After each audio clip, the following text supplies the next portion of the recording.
Hello and welcome to this round one of Grand Prix Birmingham Legacy Edition.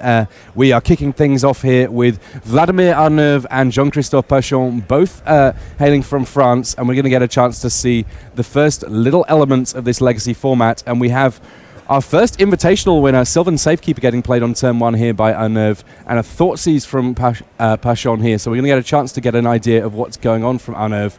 A lot of lands in that hand. And a few of them, well, they've got some fairly potent abilities. The most notable card in that hand, to me, is Dark Depths, but that's not going to be a card that Jean-Christophe Pachon can take here. His Thoughtseize, he's only really got one target in that Sylvan Scrying. Yes, Sylvan Scrying is the pick, of course, as the only non-land in Vladimir's hand. And it's going to be interesting to see what Vladimir is up to with Urbo, Crop Rotation, Dark Depths. It looks like he's playing a lands deck, but Sylvan Safekeeper is an unusual inclusion for that in the main deck in particular. Now, one of the things that you can do with Dark Depths in this particular format, it comes into play with all of those counters, and if you get to remove them all, you make a Marit Large token. If you have a Thespian Stage, another key land in that combo, then you can end up copying the Dark Depths but with no counters on it. That meaning that you get your 2020 Flying Indestructible Marit Large token much, much earlier. And I kind of like the addition of Sylvan Safekeeper because you only need to get one hit in, and that Sylvan Safekeeper, you can sacrifice a land to give your Marit Large Shroud. Yes, you might end up with no lands left in play by the time that you actually kill your opponent, but if they're dead, who cares? Yeah, actually, not a lot of decks even have answers to a 2020. Sometimes you can block for a turn, or, of course, you're playing white and Swords to Plowshares. But otherwise, it's quite difficult. Oh, look at this. Thespian Stage on the other side of the battlefield here. So it may be that both these players have a similar end game, even if they have different routes to get there. Thespian Stage potentially here can do all sorts of naughty things for Jean-Christophe Pachon. He actually exiles an Elvish Spirit Guide there for green mana, meaning that he's been able to make a copy of target land, and he can target his opponent's Dark Depths here. Yes, and that's exactly what's happening. I believe we are in Vladimir's upkeep. So Vladimir is actually lucky that he has the Sylvan Safekeeper, because this gives him a sacrifice outlet for Dark Depths. I mean, he also has that Crop Rotation that we saw him draw last turn, so that's another option, the instant speed way of searching up a land at the cost of sacrificing a land. I don't know that he would necessarily want to have to sacrifice the Dark Depths here, but you know what? It's better than your opponent getting a 2020. Yes, because basically you've given your opponent the other combo piece that they need. We could find ourselves in all sorts of strange interactions here with a Thespian Stage on the other side of the battlefield here. Look at this. It's the Thespian Stage mirror all of a sudden. And the Thespian Stage copy effect won't end up working if the target was sacrificed in response. It's an activated ability with a single target. So here, Jean-Christophe just keeps his Thespian Stage. Wow, this is off to a really interesting start here. At the moment, Sylvan Safekeeper beat down, getting it done. Olorade there getting stuck into the red zone. I'm sure that he'll be pleased to be watching this one. Verdant Catacombs coming down for Vladimir Arnauve here. Oh. The Crop Rotation was actually not a trivial decision. Of course, Thespian Stage is powerful, but when there's already one on the other side of the board, it's kind of difficult to make use of it, especially to go into the combo yourself. I thought Wasteland would have been another nice option, just to take the opposing Thespian Stage away. Bayou coming down on turn 3 here, along with... There's a Sylvan Library. It was printed in Alpha, and it has had various different wordings over the years. These days it says at the beginning of your draw step, you can draw 2 additional cards. If you do, choose 2 cards in your hand drawn this turn, and for each of those cards, you can pay 4 life or put that card on the top of your library. So it's basically a way of adding a little bit of card selection, and if you've got a life total to work with, a little bit of straight-up card drawing to a deck that is not running blue and so doesn't have access to the likes of, for example, Brainstorm. You'll notice that there's lots of foils, lots of... we've already seen at least one special full art fetch land. A lot of these legacy players, these decks are the decks that they've been working on for months or years, and they really have made an effort to try and find the most flashy versions of the cards that they possibly can. So be prepared for plenty of foils in our feature match area over the course of time, and indeed plenty of copies of this particular creature, Deathrite Shaman, one of the creatures that is comparatively new to Legacy, but has had a gigantic impact. Yeah, some call Deathrite Shaman the 1-mana Planeswalker. It's of course not a Planeswalker, but it kind of feels like it, because every single turn you're getting a very, very potent ability out of it. It's also quite the skill testing card, because you have 3 abilities, and the way that multiple Deathrite Shamans interact, especially on when both players have access to one. Also an elf, which may prove relevant at some point if we happen to see a more dedicated elves deck. Plenty of them potentially in the field, one of the more popular decks that we see on occasion at these Legacy tournaments. Right now, though, after the flurry of activity on the first couple of turns, things slowing down just a little bit here. Deathrite Shaman, in this matchup, there are a few spells for it to eat, but there's a lot of lands, meaning that Vladimir Arnov, if he wants to, can start casting big spells, but to be perfectly honest, he doesn't have all that much to do with all the mana that he has going on. Exactly. This is actually a little bit weird. The Deathrite Shaman is almost more of an answer to what your opponent is trying to do than really something that's progressing your own game plan very much, because you're not trying to win with a life loss. Of course, you might gain a life or two, but you're not playing a lot of creatures. And then getting extra mana in a deck that's already playing this many lands and that has a combo that's ultimately land-based is quite interesting. So Sylvan Scrying coming along from Jean-Christophe Pachon there, and it looked like he picked up a Ghost Quarter. Obviously, at some point, when your opponent runs out of basics in their deck, Ghost Quarter, functionally a strip miner card that's not allowed in Legacy. But this is a format where Wasteland is potentially in an awful lot of decks, and I'd be surprised not to see it in one or both of the lists that we have on camera right now. Yeah, and to me it looks like these players are playing almost identical lists from the cards you can see and from the colors. It's basically these green black deck list that doesn't go for the very long game with, let's say, Life from the Loam, just playing a ton of exploration effects and lands, but instead you're really trying to get that Marit Lash token as quickly as possible. Also, for those that remember, you could play for a while Dark Depths, Urborg, and Vampire Hexmage. Interesting. Was it modern at that time, or was it still extended? Yes. So that was actually really scary, a 2020 on turn 2 potentially. So these kind of turbo approaches to getting Marit Lash into play. Yeah, one of the cool things that you occasionally see in Legacy is that essentially you have the greatest hits of decks that have ever existed in any other format. So the likes of the Vampire Hexmage decks, various Delver decks that just get supercharged in this format. Goblins is a deck that is pretty popular in this format. And of course, the Elves deck that did so well at Pro Tour Berlin and Extended, there's just a more powerful version of it here in Legacy.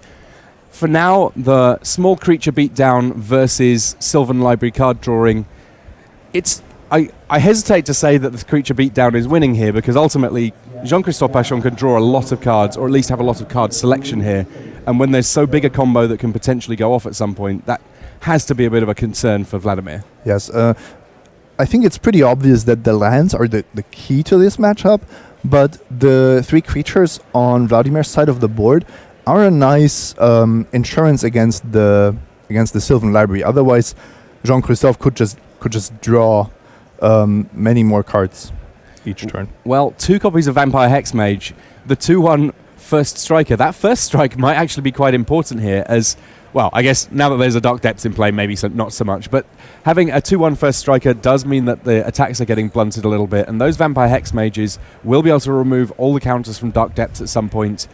And that Thespian stage on the other side of the battlefield had already copied a forest, so it's now no longer an answer to Dark Depths.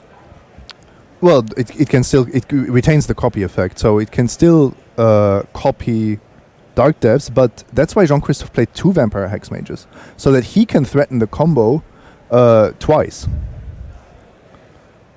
Get rid of the Dark Depths before it happens on the other side of things.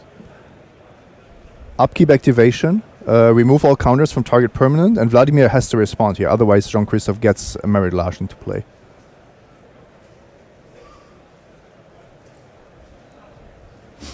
And here is that response. Now Thespian Stage is trying to copy Dark Depths, which would give Vladimir a merit large of his own. And now Jean-Christophe, I think he just has to sacrifice the second Vampire Hexmage in response, so that Dark Depths gets sacrificed. He's the only one with the 2020 in play.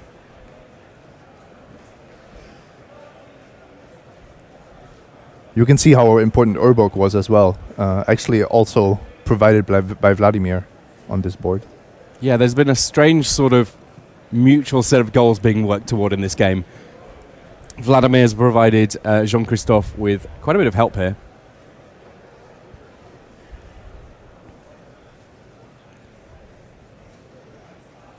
And it looks like there is a merit large token in play for Vladimir Arnauv here.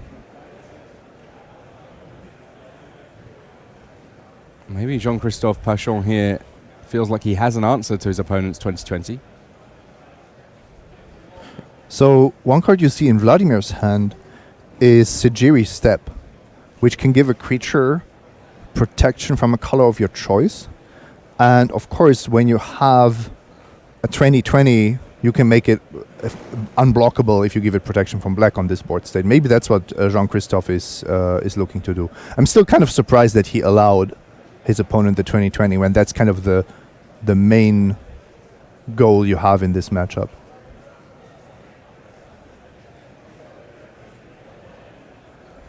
So Jean-Christophe Pachon here just considering what he wants to do with that Sylvan Library. I think now I understand what happened. Vladimir had a timing opportunity there that Jean-Christophe couldn't do anything about, because the Vampire Hexmage doesn't immediately lead to the sacrificing of Dark Depths, but it only removes all the counters.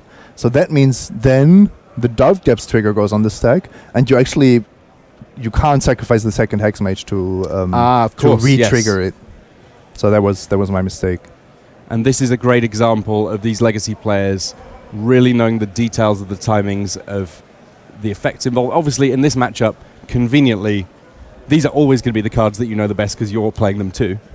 Yeah, of course. These players know their decks, and in this particular case, we're looking at a mirror match. And I think Sigiri Step is quite a good tech if you want to win the mirror. And that's enough for Jean-Christophe Pachon to pick up his cards. Vladimir Arnauv picking up the game 1 there against Jean-Christophe Pachon. So Pachon basically gave his opponent the 2020 by playing Dark Depths. Yes. He allowed him to get the 2020, and he knew about Sigiri Step in his hand. I mean, it may well have been that Jean-Christophe effectively fell into the trap of not quite figuring out the timing around the Hexmage. Yeah, maybe he thought he could get his opponent that way, and also he was kind of losing on board. Yes. So if your thinking is that this is the best, gives you the best chance at victory, it's definitely a line you can take. And we're at the beginning of a GP. Now I have a feeling these two players might even know each other, given that they're both French and playing exactly the same deck. But yeah, I can get behind that. That classic thing where you show up with your buddy to a tournament where you both traveled a long way to get there and somehow or other you get paired in round 1. Seems to happen a surprising amount of the time, confirmation bias and all that, but I've had it happen and it may well have happened to these guys too. The thing is, there are a lot of people knowing each other at these GPs. It's true. So the probability that none of them meet each other is almost 0. A little bit of combinatorial maths for you on a Friday morning here from Dr. Simon Gertzen as these players work their sideboards. I'm not used to working on Fridays, Tim. It's a completely new experience. Today's a travel day. But these players are going to their sideboards. Sideboarding, one of those things that is very important. When you've got a format so big as this, there are both an abundance of cards that you can play in your sideboard, but also there are a lot of different angles of attack in Legacy, and that can make some of the decision making quite tricky here. Yes, I have the list of Pachon in front of me, and you can already see from the cards that this is not your usual format. This is not standard or modern. You're playing cards that cost basically 0 mana. You're playing surgical extractions, 3 of them.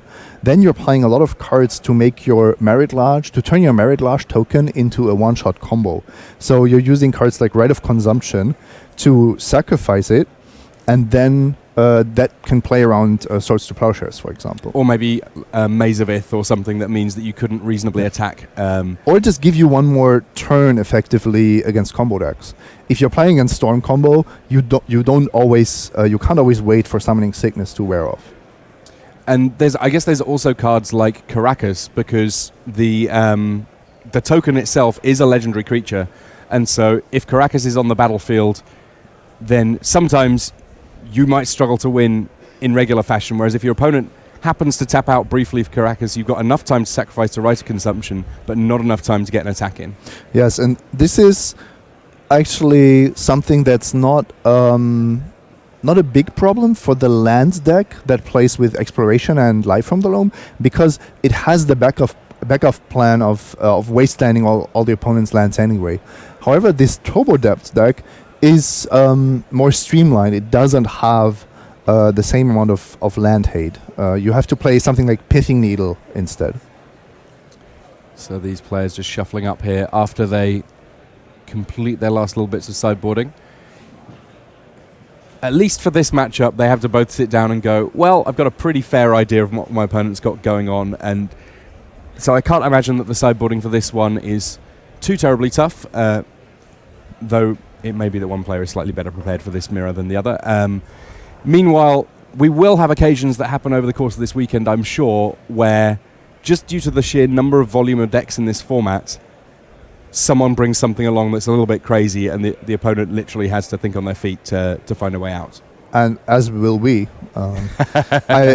I absolutely expect to be surprised when I come to a Legacy GP, and that's a great thing. And that's part of the reason we're all here. It's part of the reason you guys are watching at home, and indeed we're sat in the chairs, bringing you all the action here from Birmingham, England. Beautiful sunny day here in England. Everyone enjoying the opportunity to play with some of the slightly older cards in the format, or indeed in Magic. Yeah, and then when you talk to Legacy experts, the cards they have on their radar are just so obscure, and sometimes you don't even know the Oracle text, because it changed 3 times over the course of its lifetime. There's also the interesting cards that come from sets that never grace Standard or Modern, but are allowed in Legacy. So, for example, Commander sets. Anything that gets printed in Commander, it is a tournament legal card, just not in Standard or Modern, which means that for Legacy, it can be a very big deal. So the likes of True Name Nemesis was first printed in Commander, and that has had a gigantic impact in Legacy. Leovold, Emissary of Trest, was originally in one of the Conspiracy sets, and has been a very big deal in Legacy. And these are the sorts of cards that for Legacy players, when Commander sets are announced, they will be scouring those lists very carefully indeed to try and make sure that they correctly identify anything that's going to be an important addition to whatever their chosen deck may be, or indeed spawn an entirely new deck. Leovold has really had a high impact on Legacy. Sultai-colored, you see it in 3-color decks, you see it in 4-color decks, and they all play Deathrite Shaman, and they all play not 4 Leovolds, that would be excessive. It does cost 3 mana after all, but 2 Leovolds, it pitches to Force of Will, and when you resolve it, it's really, really difficult for your opponent to win. Yeah, suddenly a lot of the cards that we think of as staples in Legacy, your Brainstorms and so on, really don't look very exciting anymore. All right, so these players, looks like they're just giving each other stare down as they consider their opening hands. And we'll be able to kick things off for game 2 here. Jean-Christophe Pachon losing game 1 to Vladimir Arnauv as they go into game 2, hoping to find a way of winning it on the bounce. Are we going to see another turn 1 Thoughtseize? No, there is an Elvish Spirit Guide, the original Spirit Guide. Some of you might be more familiar with the Simian variety. Elvish Spirit Guide, functionally a very similar card, but making green mana rather than red, allowing a turn 1 Sylvan Scrying to find Thespian Stage. Thespian Stage, not only a combo piece, but also combo insurance in this particular matchup. You can see how aggressive these players are starting off. Elvish Spirit Guide used immediately on turn 1 just to get that Thespian stage and to get going. Sending a bit of a message there, because it will, I would imagine, alter the way that Vladimir plays a number of these turns if he knows that there's the potential for Thespian stage as of next turn. Some cards you have to look out for in this matchup, and this is one of them, is Urborg, because it does give both players the Turbo Vampire Hexmage opportunity, and the other card is Dark Depths. You see two of them in Pochon's hand, and what you don't want to do is you don't want to expose the Dark Depths at a point in time where your opponent might be actually benefiting from it more than you. So only the one spell to be able to be taken by this duress that's coming down. Toxic Deluge going to the graveyard there. Now, with Dark Depths in hand, and Vladimir having played an Urborg on turn 1, if there's a Vampire Hexmage on the top of Jean-Christophe Pachon's library, he could get everything going here. Goes for the Thespian stage, meaning that it's not anything too scary. Fires back with a duress here, and Sylvan Scrying, that's an option. Rite of Consumption, that's there. There is a Maze of Ith in hand alongside Dark Depths and Thespian stage and Vampire Hexmage. Vladimir Arnev has a lot going on here. Really, really powerful hand. Rite of Consumption is the card I mentioned earlier. It comes in from the sideboard to have that one turn quicker kill, which can be super relevant. Also, he just has a turn 2 2020 that's even duress proof. Yeah, gets to play Dark Depths, can tap it for black mana thanks to Urborg being in play, meaning he can cast Vampire Hexmage on turn 2, make a 2020 Merit Large token, and that might be all that is needed here for Vladimir Arnev. So from these hands, what might actually happen is that Vladimir makes a 2020 now, and then Pachon untaps, plays Dark Depths himself, and because Urborg is on the battlefield, he can tap Dark Depths from mana, and also get a 2020 that way. It turns out that these life totals might as well say 1 and 1, because these guys turning it up to 20 just as soon as they can here. Yeah, when all creatures hit for 20 and your Rite of Consumptions deal 20 as well. 10 tokens briefly on that Dark Depths. There's the Merit Large token. Would you like to have that in Modern? I don't think so. I think that Modern is ill-equipped to deal with indestructible 2020s on turn 2. On turn 2, yeah, it's a bit difficult. But I enjoyed playing against it in Extended. I had fun in that format. It was very powerful. I enjoyed playing with it. It was just a really potent deck. So each of these players with one land in play, which is a swamp. Admittedly, Urborg has to jump through a few hoops to get there. And then they each have a 2020 Merit Large. Now, we know that Vladimir Arnev has the potential to give his Merit Large token protection from black, thanks to Sajiri's Step. That was how Game 1 ended. Let's see whether or not he can do something similar in Game 2. Vampire Hexmage coming down. For now, unlikely to be too much of an unbalancing factor, if you will. We have to assume that Pochon has that same ability. I think you always run a single step in these decks when you have access to crop rotation. Thoughtseize here, taking a Sylvan Scrying, because that potentially, with green mana, would have been enough to close things out. The Maze of Ith in hand could still be a bit of a pain here for Jean-Christophe Pachon if he's looking to attack for the win. Wouldn't Maze of Ith have been a really, really good insurance against something like Sajiri's Step, though? I think the Vampire Hexmage is a lot less interesting to have on the battlefield. I would have been really scared of just dying here. Rather than playing Thespian Stage and a Vampire Hexmage, just play a Maze of Ith. Yes, it sets you back a little bit in terms of mana, but it means that you can't get attacked. Yeah, you won't just lose the game on the spot against certain cards. Well, there is the Maze of Ith. A staple of many Commander decks, but also very potent in Legacy, where it's allowed to be played. Originally printed in the dark. Along comes Dark Confidant here. Dark Confidant, pretty decent in a format where almost nobody is playing very many cards that cost more than 2 or 3 mana. Force of Will being a bit of a notable exception there, costing 5. No, that's actually one of the bigger weaknesses of playing Turbo Devs, is you don't have access to blue cards. You don't have access to Force of Will. You don't have access to Daze. So that's also why you see these elvish spirit guides and all these effects that really push the tempo to the maximum. So, by my count, that's our second invitational winner card played in our feature match area thus far. You can see Bob Maher, the Dark Confidant himself, greatness at any cost.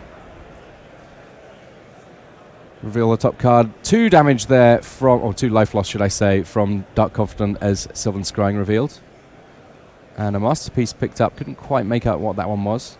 If Arnev has a green source, he can maybe just tutor up the Sigiri step.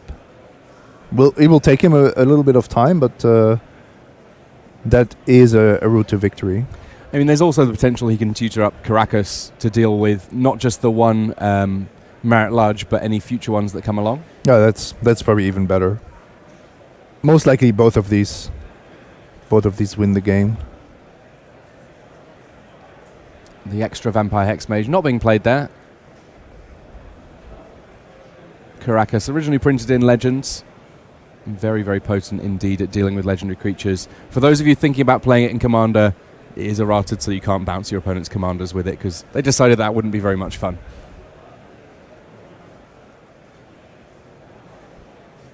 So Jean-Christophe Pachon here.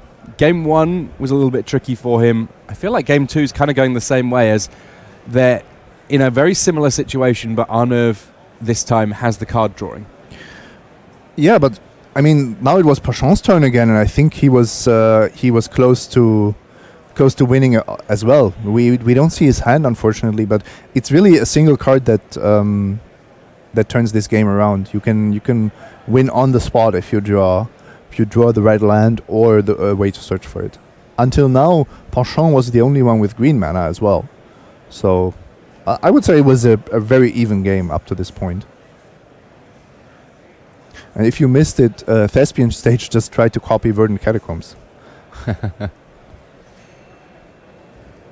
That's one way of forcing the activation. And Pachon sacrificed, but didn't go for a green source. Potentially just because he didn't want Arnev to have one. I mean, giving your opponent access to green mana in this exact situation does feel like a good way of losing the game. Absolutely, yes. All right. Bob, revealing Bob. We've had Bobception, it's been called. And a Thespian Stage again off the top for Vladimir Arnev.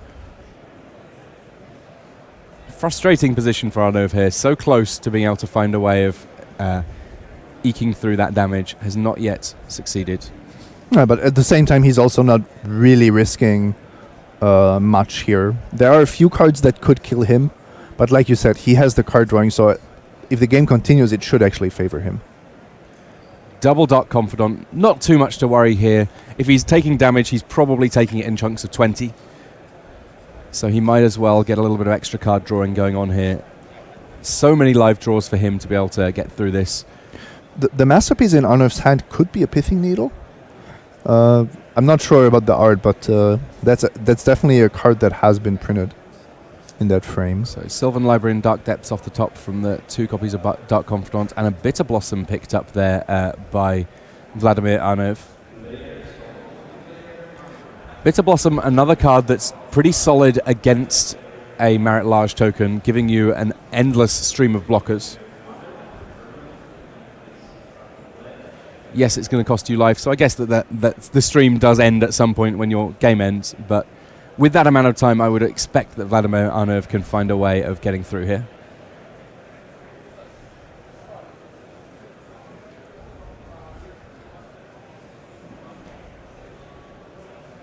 Black mana not an issue for either of these players in the slightest, with 2 copies of Urborg in play, 1 for each. Urborg Tomb of Yawgmoth, should I say. Nothing's losing Swamp Walk in this game.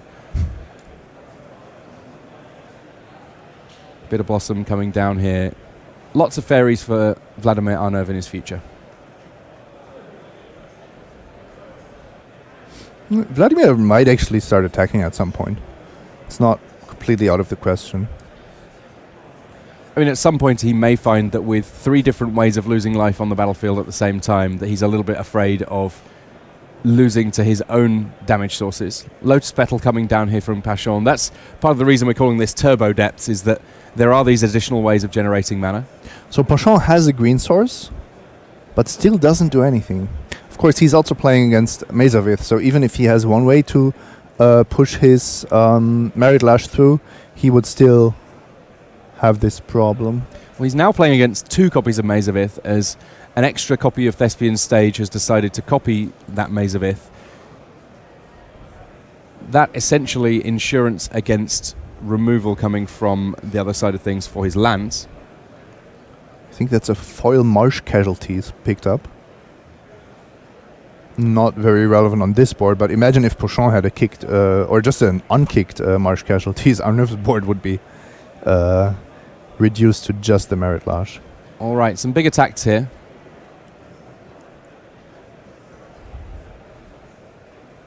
Yeah, and Arnav, he has two mazes, so he can be relatively certain that he's not dying on the correct. He even has a fairy token to block with.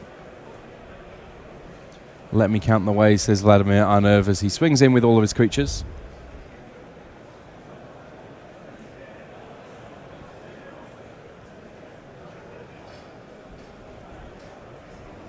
The life total's now 11 to 11.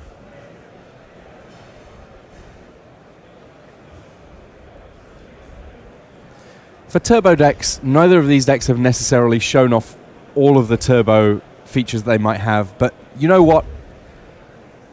When both players have a 2020 indestructible, sometimes your games take a little bit longer to close out. We actually did see 2020s on turn 2 and 3 respectively. So I think they were quite successful in being fast. It was just a standoff from that point on, and actually a pretty interesting game. This is now what Arnav was thinking about. What do you Pithing Needle when you're so far ahead? What can you still lose to, and what are you also... of course, you're also disabling some of your own cards. Now, I like the small sticky notes that Vladimir Arnav's using here to make sure that there's absolute clarity in terms of what he has named with the likes of Thespian Stage and Pithing Needle here. So he's named Caracas with that Pithing Needle. Seems like a smart choice to me. It's one of the cards that Mazavith on its own doesn't really do too much about. I don't think that he necessarily needs to worry about Dust Bowl or something similar gradually working over all of his lands here. No, and now he's also comfortably winning the race. Pachon would need really a tech card to get out of this. I think it would have to start with something like Marsh Casualties. No Draco on the top of Vladimir Arnav's deck here.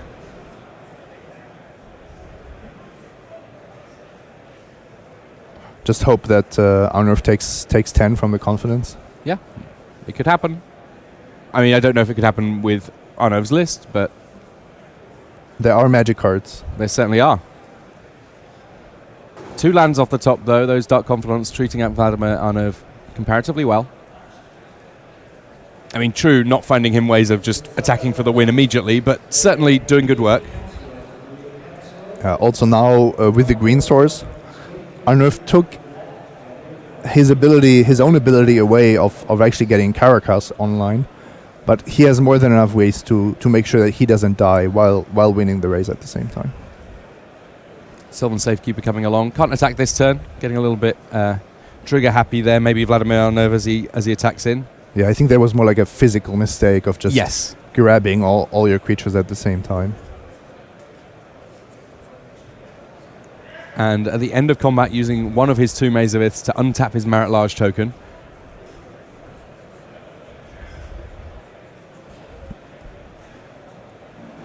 So the life total's 10 to 2 now. And Jean-Christophe Pachon, I think that his outs are getting relatively slim here in order to be able to win this game. Already a game down after having succumbed to Merit Large. As it turns out, it's all of Merit Large's friends that have done the work in this game too. Yeah, a really, really interesting game where basically we got the brokenness out of the way, and then the real game started. Just that both players had a 20-20 on the battlefield. Hey, there's nothing wrong with attacking with 2-1s with first strike for the win. So here comes Sylvan Scrying. You will see if there is some crazy land you can get that still gives you out in this spot. Caracas won't do it. Sajiri's Step given that there's already a Mazavith in play, also won't be enough. But maybe there's a combination of cards that can be pieced together here to make it happen. Yeah, and there's a Sylvan Safekeeper as well, so would have to be quite the combination of cards. But it's possible. I think Pochon is just hoping that somehow Maze of Ith is not getting activated. Or is there something else? Pithing Needle? Sylvan Safekeeper on the other side of things too. This means that Maze of Ith will not be an answer. So Pochon is stealing the game here. Sacrifice that Sajiri Sept so it gets to do it all. So over the course of this weekend, something that we're going to be doing, Simon, just for a little bit of fun, is having our card of the match for each of our main matches on camera. And thus far, I think it might be Sajiri Sept. Yeah, awesome. Really, really awesome. Responsible for all of the wins thus far. So, in retrospect, Pithing Needle on Caracas was probably the wrong choice. Because if there's a Caracas, you're still fine with the board position, right? What you have to prevent is the Sylvan Safekeeper from disabling multiple Maze of Iths. I can easily see the temptation to not name Sylvan Safekeeper, though, given that you have one of your own in play that's, in principle, keeping other things safe. There's a lot of different layers to that calculation. Not an easy one at all. Awesome. Now we see a smile on the face of Jean-Christophe Pachon, snatching victory from the jaws of defeat there. And we're going to be going on to a game 3 here in this matchup. Very cool stuff. And it must be really interesting if you're a Legacy player who has a deck that is kind of your deck. Every time especially if you're a deck like this that has a lot of search ability, every time that a new land comes out, you think, well, all right, if I search this up, can it do anything cool? It only needs to do something cool in a relatively niche situation because I have this search ability.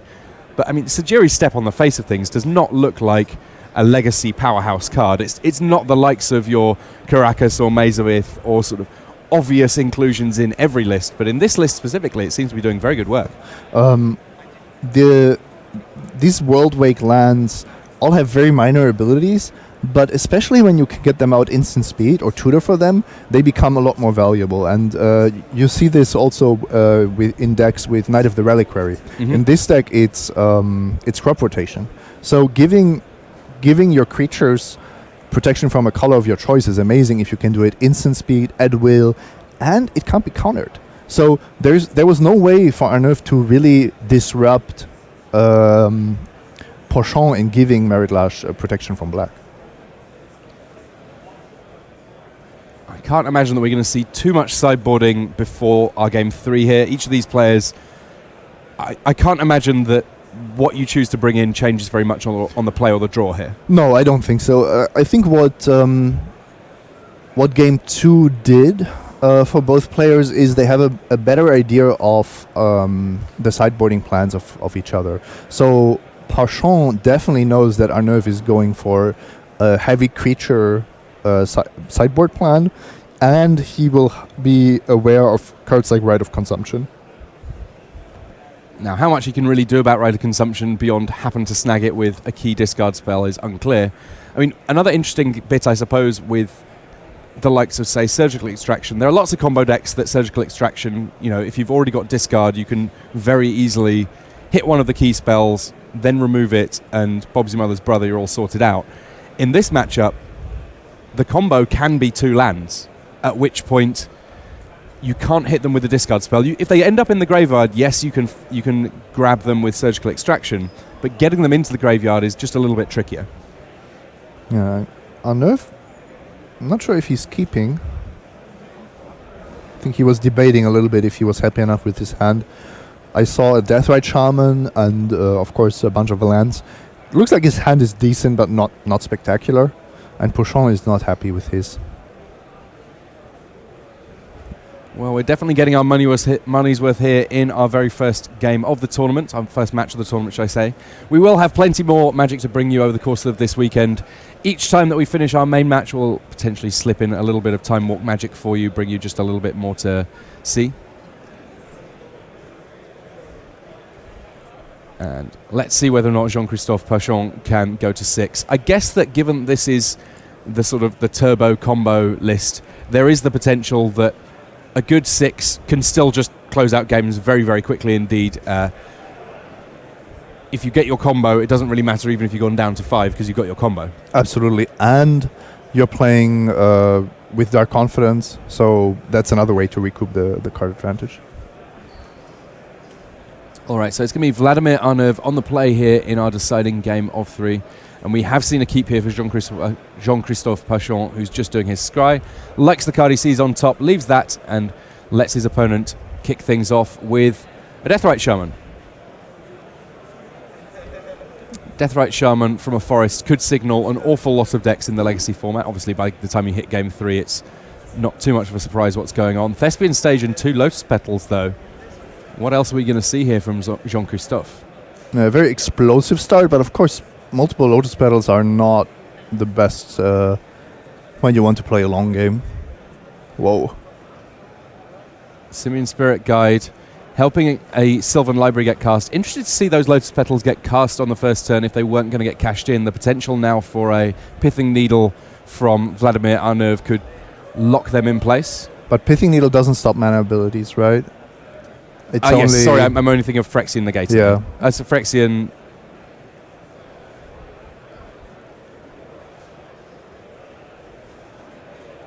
You can stop a Deathrite Shaman, I think, because it's not technically a mana ability. Yes. As things stand, though, Sylvan Library in play. The card drawing is on Jean-Christophe Pachon's side of things, but he's going to need a bit of card drawing given that he started on 6 compared to Arnev's 7. But also he kind of lost 3 cards, right? He has, with every Spirit Guide and 2 Lotus Petals, those cards are ultimately not generating resources for him. Well, there doesn't appear to be a 2020 on turn 2 from Vladimir Arnev here. Small consolation.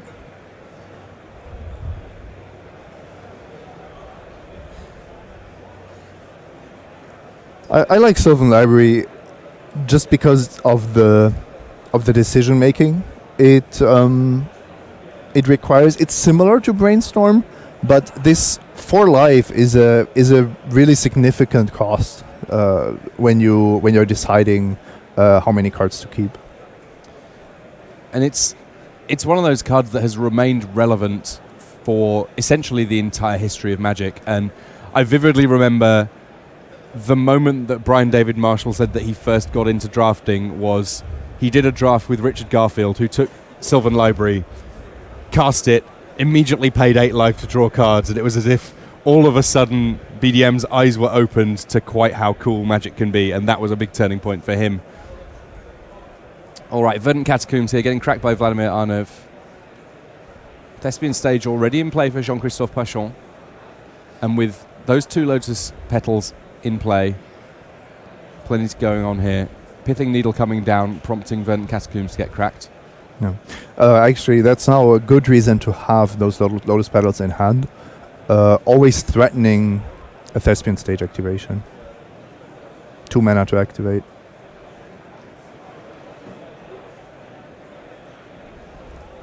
There is a crop rotation in hand for Vladimir Arnev here. At some point you may be able to catch out Pachon. DRS. Deathrite Shaman.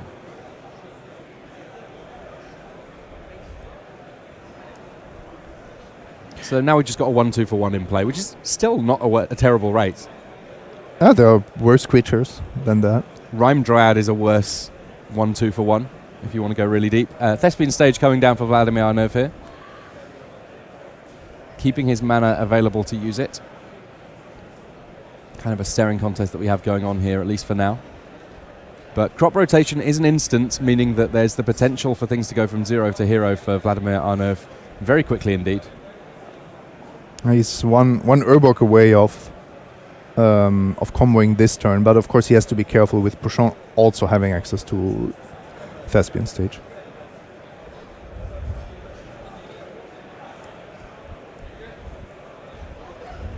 Uses Thespian Stage to copy Bayou for now, just in case he wants to cast the likes of Vampire Hexmage. Yeah, it's all upside to activate it.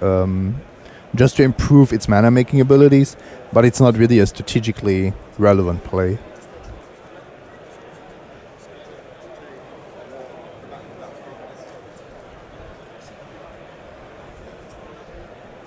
All right, the Urborg is in hand for Vladimir Arnov here, who is just getting in for a cheeky hit for one. Oh, I never read the flavor text of crop rotation. That's pretty funny. Crop rotation, of course, when it was first printed, even just within that block, you could fetch up Tolarian Academy or maybe a Gaia's Cradle, if that's your flavor. As it turns out, some of the most powerful cards to find in the same set as the card that found them. And Pithing Needles all round here.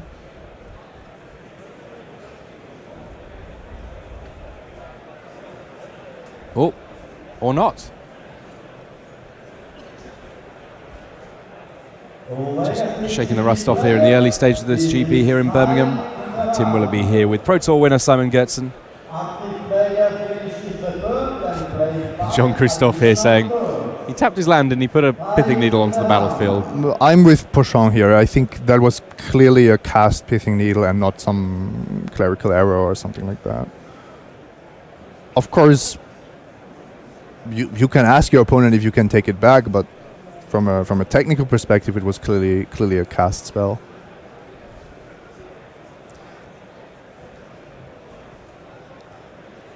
Yeah, I feel like Jean-Christophe Pachon could very easily have responded to the casting of that Pithing Needle. Obviously, he didn't, but it would be a little harsh to suggest that that was just him sort of tapping lands for... Stage, Thespian stage. All right.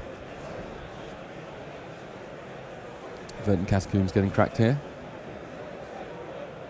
What is the name of Thespian stage after it has copied something, Tim? Maybe we can check that, because that's a really interesting little detail. It becomes a copy of target land and gains this ability. So I would guess that the fact that there's one Thespian stage in play that is currently a Bayou, its name right now has to be Bayou, sure. Yes, it's actually not a Thespian stage. It's a Bayou that has the ability of a Thespian stage. So what I was saying earlier, that this is largely irrelevant, is already not correct anymore. Nice. It's Friday morning, and already the techie plays are very much happening on camera here. Mind blown. I like it. And Thespian stage, on the face of things, just kind of a cool, interesting utility land that then happens to have this bombastic combo with Dark Depths. Yeah, a little bit like Vesuva, right? It's like, yeah, this land will not hurt anybody, right?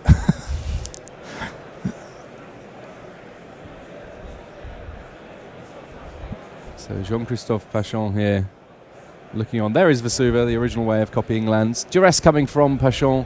He's going to get a chance to see Vladimir Arnov's hand, but I think that before he does so, he may find himself on the wrong side of a crop rotation here. Yeah, maybe Arnov is only holding a crop rotation and no other spell, or he just wants to resolve that crop rotation.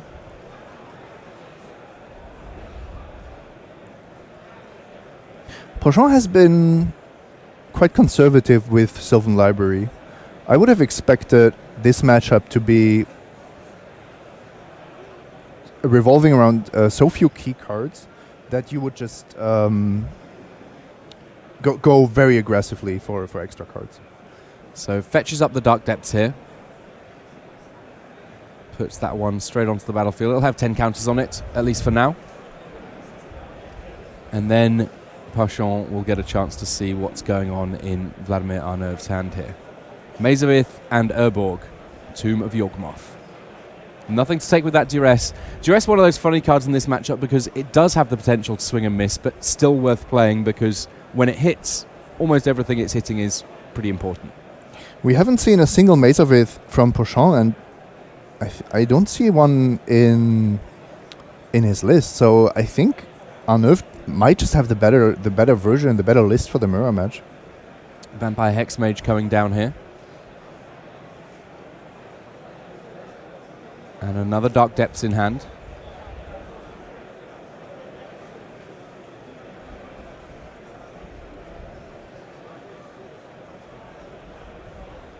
There have been needles, there have been steps, but ultimately it may be a 2020 Merit Large token that closes out this deciding game here, as we are rapidly approaching time on this round. Just 10 seconds left on the clock before we go to extra turns here in round one. And Anerv basically has this, I think. Pochon needs an answer to Merit Large. So many cards being at least looked at here by Jean-Christophe Pochon, if not in fact drawn with that Sylvan library.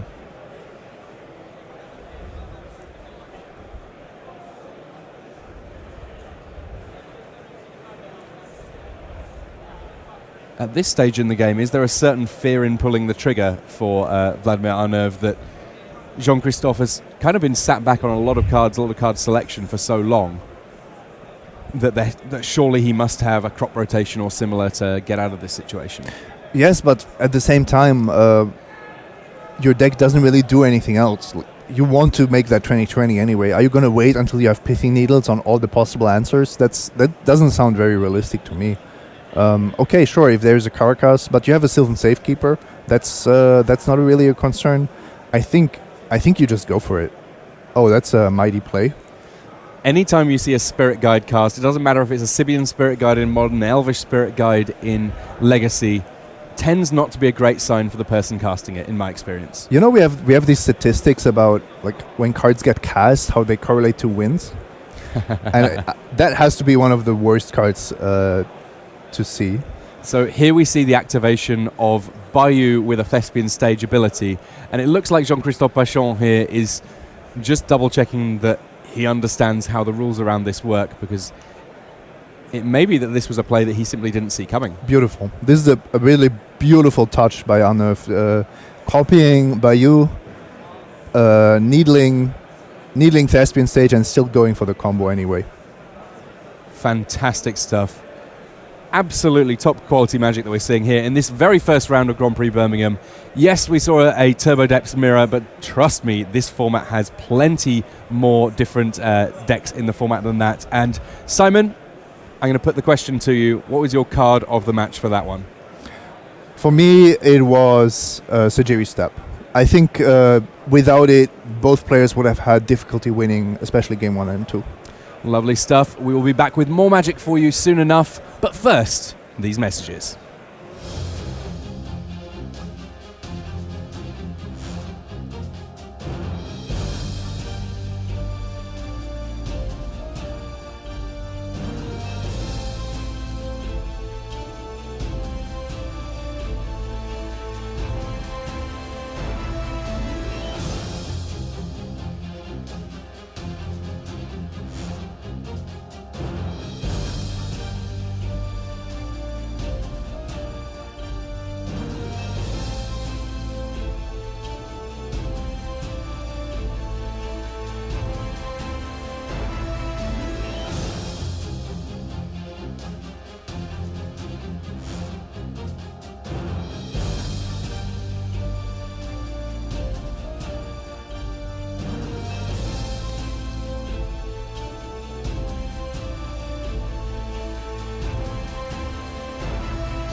Hello and welcome back to this round one here of Grand Prix Birmingham. We are actually, after a humdinger of a starting match, pretty close to the end of our round here, but we have just recorded a little bit of extra magic that we can bring you just as we await round two getting paired. So we're going to get a chance to head back down to our feature match area.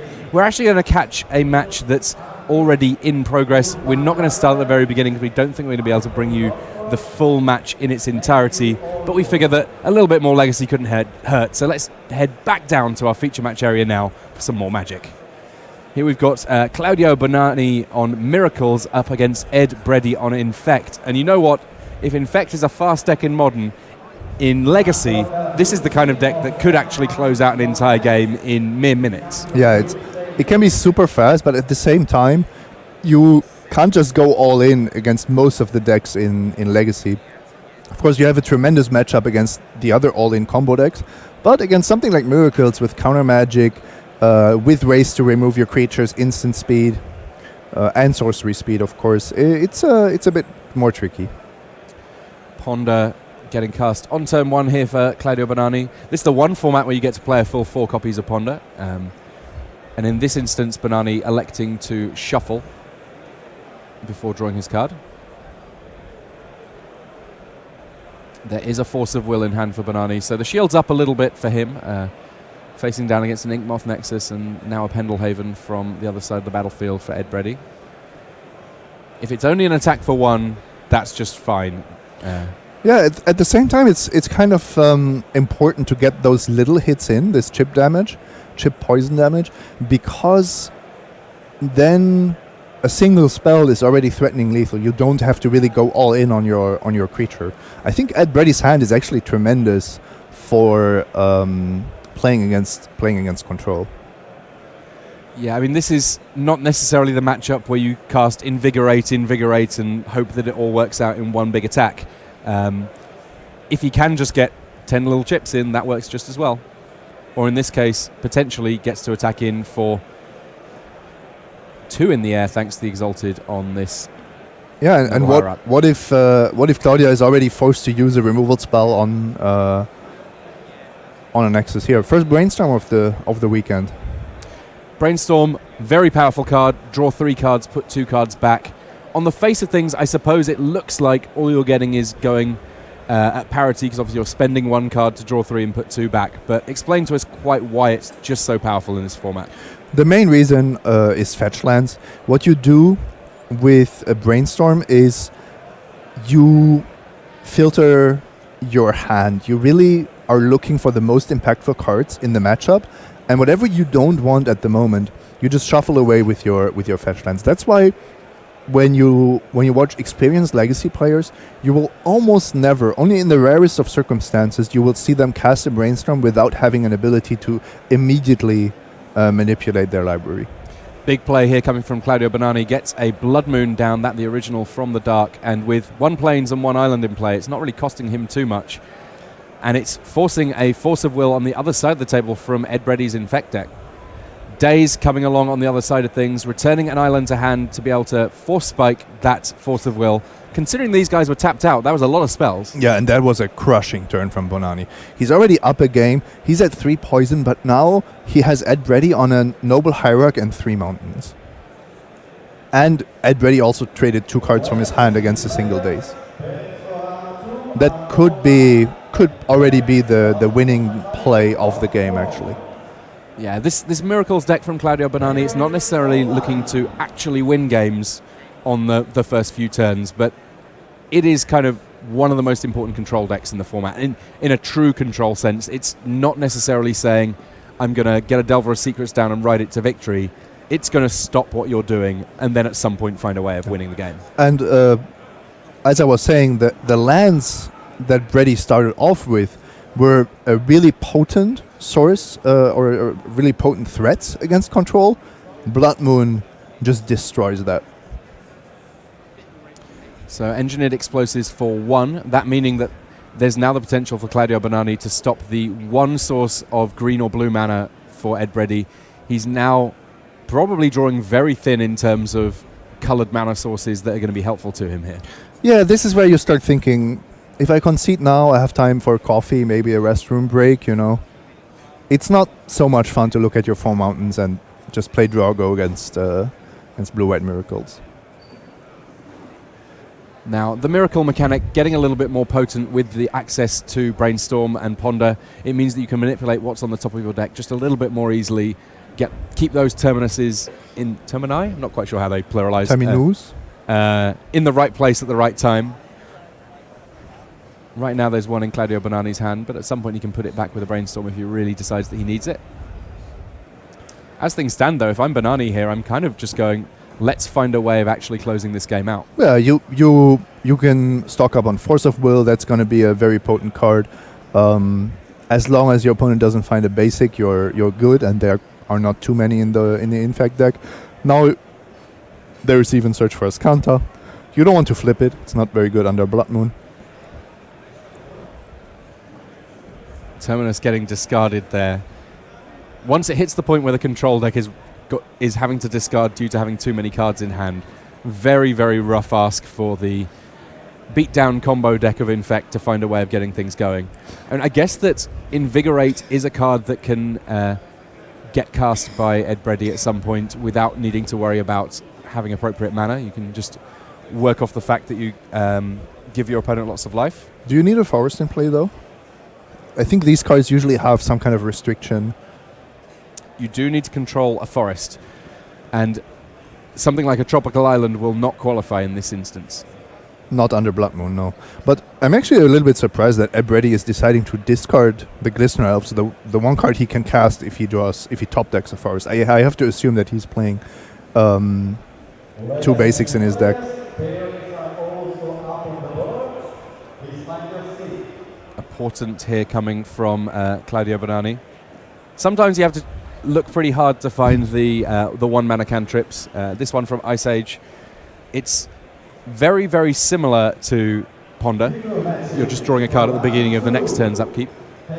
Do you miss Sensei's Divining Club? Personally, I do not. Even though it possibly made things a little bit easier from a coverage perspective, it gave some time to analyse situations and so on and so forth. As things stood there, after enough turns of sitting, watching, having a bunch of mountains in play, that was enough for the handshake there.